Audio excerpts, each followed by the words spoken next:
E aí, galera, deu para dar uma respirada, se esticar um pouquinho? Bora seguir?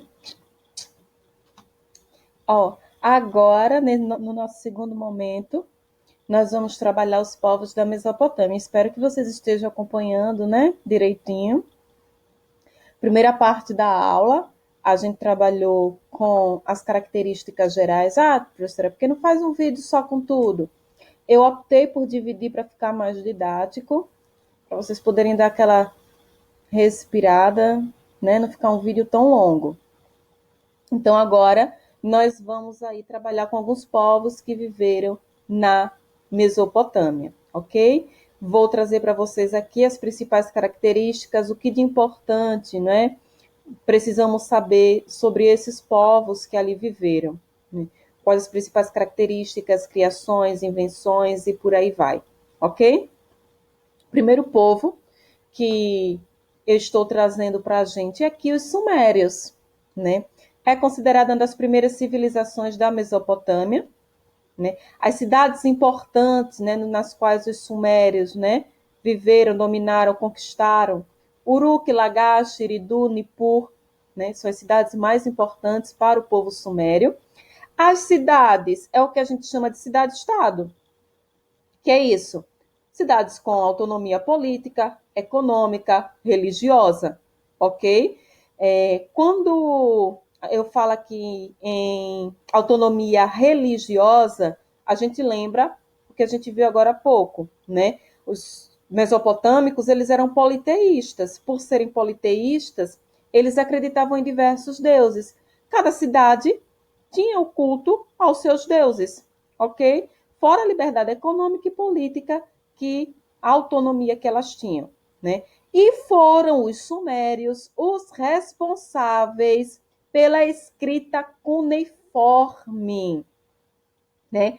Eles criaram essa escrita principalmente por uma questão de contabilizar, né, a produção. E essa escrita cuneiforme era muito interessante no período. Existem até hoje pessoas que se especializam em decifrar a escrita cuneiforme, que não é nada fácil. Quero mostrar aqui para vocês, ó, um exemplo da escrita cuneiforme. Olhem aí, ó. Se vocês observarem, trabalhei já isso em sala, né? Na realidade, estamos relembrando. A escrita cuneiforme, nós tínhamos como base a argila, né, ainda úmida. Nela ainda úmida, eles faziam aí esses traços na horizontal, na vertical, né, com um objeto pontiagudo, né, que era chamado de cunha. Por isso, escrita cuneiforme. Né. Muito do que eles deixaram, né, já se conseguiu decifrar, mas tem coisa ainda aí que não se conseguiu. Então, quando a gente fala nos sumérios, essa característica aqui eu considero como a mais marcante, né? A escrita.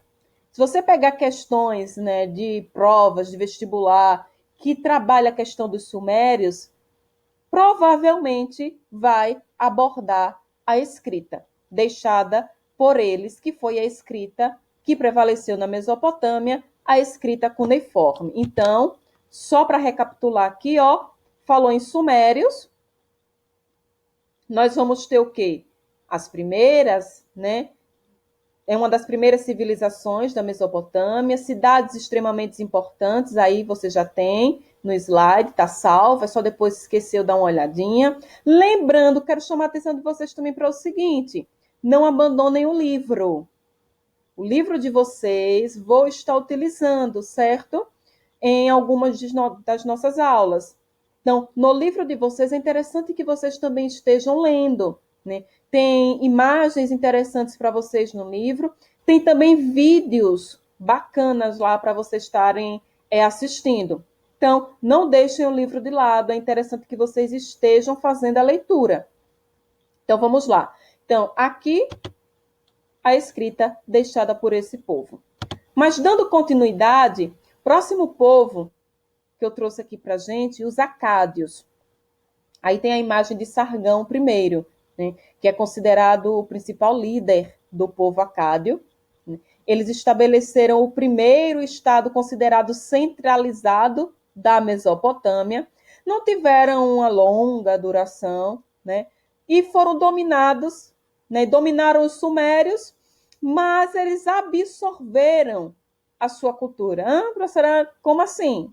Explica melhor aí. Bom, quando os acádios passaram a dominar regiões lá da Mesopotâmia, eles chegaram a conquistar as regiões que antes eram dominadas pelo povo sumério.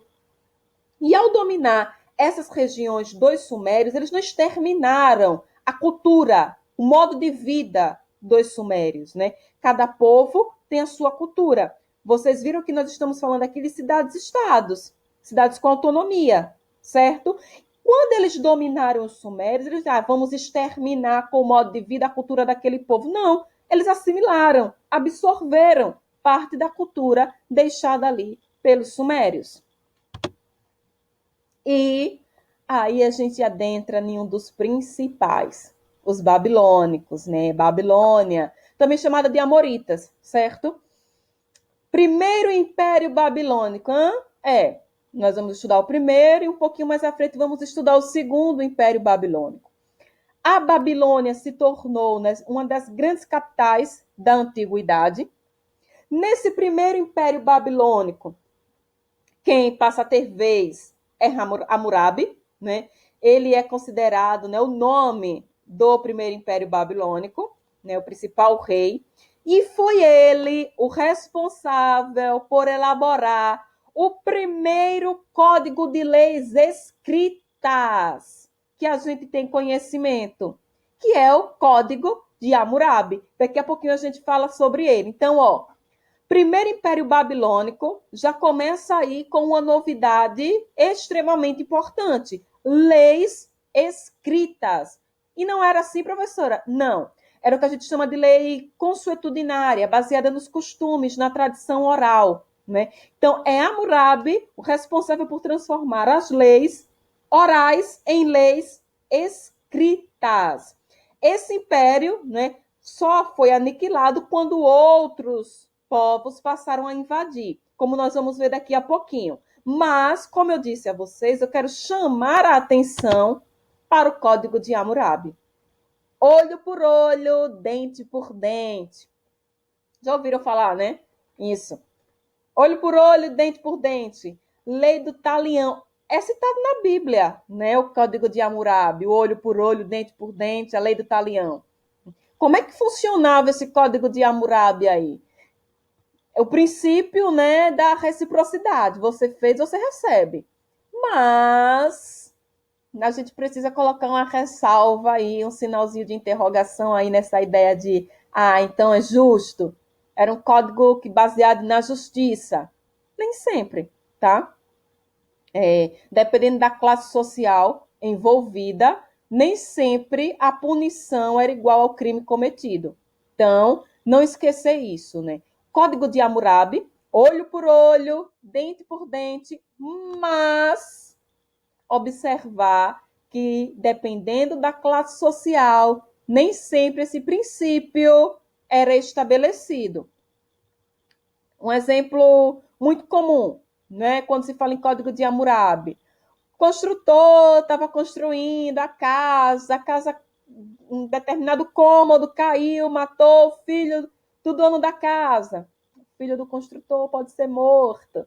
Então, assim, olho por olho, dente por dente, certo? Porém, se fosse o crime cometido por uma pessoa de alta classe social, vocês viram que a sociedade na Mesopotâmia era extremamente hierarquizada. Vocês viram lá a divisão em grupos. Vamos supor que o crime foi cometido por alguém da alta classe social, um nobre, né, com um camponês. O nobre vai receber o que merece. Nem sempre, né? O que acontecia? Muitas vezes pagava ali uma indenização, um valor, né, estabelecido e estava tudo resolvido. Então, o olho por olho, dente por dente, quando a gente lê, já imagina, eita, justiça. Mas a coisa não funcionava bem assim. Então, primeiro Império Babilônico, não esquecer Hammurabi, Código de Hammurabi, primeiro conjunto de leis escritas que a gente tem conhecimento até o momento. Né? Eu já trabalhei com vocês que história, enquanto ciência humana, a gente não tem uma verdade absoluta e as coisas podem mudar.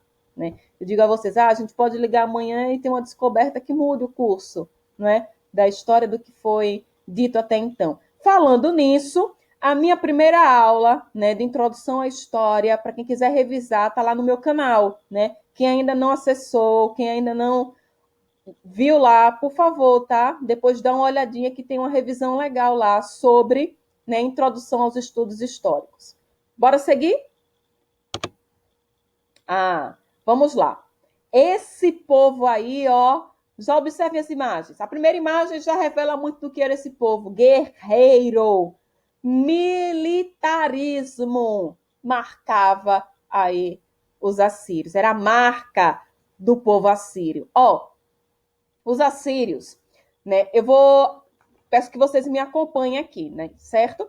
Anexaram territórios além dos limites da Mesopotâmia, né? Então eles passaram da Mesopotâmia, como por exemplo a Síria, o Egito, ok? Então, os assírios foram povos que dominaram regiões para além do território mesopotâmico. Tem um período de apogeu aí, mas eu quero chamar a atenção de vocês que eles eram considerados guerreiros ferozes. Isso mesmo, guerreiros ferozes, por quê? Porque eles impunham o domínio pelo terror. Terror, professora? Devido à sua prática militar, desconhecida por vários outros povos. Então, vamos lá. Guerreiros, né, ferozes, né, impunham, né, o seu domínio, né, através do terror. Eles eram considerados terríveis, eram temidos, né, pelos povos. Este povo foi o primeiro a ter um exército organizado, né? Desenvolveram tecnologia, por exemplo, para confeccionar catapulta. Agora tem um detalhe, gente. Tinha um rei importante para os assírios, Assurbanipal, que ele era considerado erudito. Ele mandou construir uma biblioteca em Nínive, importante cidade para os assírios, né? E essa biblioteca reunia textos, né, de vários assuntos, todos eles em escrita cuneiforme. Então, teve um aspecto cultural também, né? O império, ele acabou entrando em declínio devido a uma série, né, de sangrentas revoltas dos povos que foram oprimidos por eles, certo? Pelos assírios. Até aí tranquilo? Vamos seguir aqui.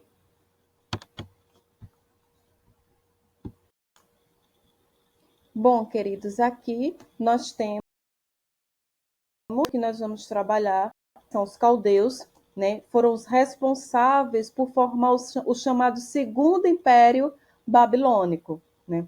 Com a destruição dos assírios, né, os caldeus se aproveitaram para dominar a Mesopotâmia, e aí a capital volta a ser a Babilônia, e é formado, então, o Segundo Império Babilônico. O importante rei foi Nabucodonosor, né? É interessante vocês assimilarem que Nabucodonosor foi o responsável pelo chamado cativeiro da Babilônia, né? No qual, citado também na Bíblia, no qual ele, né, acabou escravizando o povo hebreu, que é um dos povos que nós vamos estudar mais à frente. Foi Nabucodonosor também importante pela construção de obras valiosas, né, até hoje, como o Jardim Suspenso da Babilônia, uma das maravilhas do mundo, né? Esse segundo Império Babilônico, ele foi marcado por obras arquitetônicas, né, de grande destaque. E foi ele também, ó, responsável pela construção do zigurate. Lembram do slide anterior? Zigurate, templo, né? Mas não era tão somente um templo para culto aos deuses, era também um observatório, né, dos astros. Então, aqui a gente encerra, certo? A nossa aula de hoje, a nossa videoaula.